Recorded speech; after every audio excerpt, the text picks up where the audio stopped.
লম্বা জার আছে তো? হ্যাঁ, বড় জারটা আছে। ওতে করবি। ওতে এটা করবো না? হ্যাঁ। আমার চকলেট আইসক্রিম আছে, ঘরে গিয়ে আজকে আমি বানিয়ে আমার বরকে খাওয়াবো। একটা দুধ নিয়ে নিবি ভালো, এই লাল দুধটা। হুম। হ্যাঁ।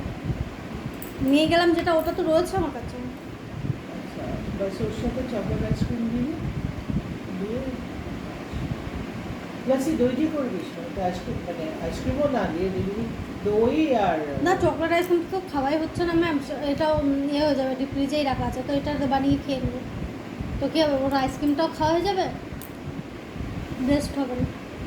আমার ঘরে যেন সে কবে করে বার্থডের কেক এখনো পড়ে আছে। সেটা ঠিকঠাক হবে। অগস্ট না, সামনের মাসে 11 তারিখের কেক। হ্যাঁ, 11 তারিখে, মানে তোমার এখানে আসার একদিন আগের কেক।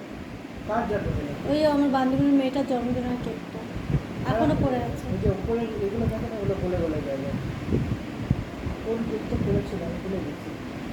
এটা দুধ পরে দেখাস, খেয়ে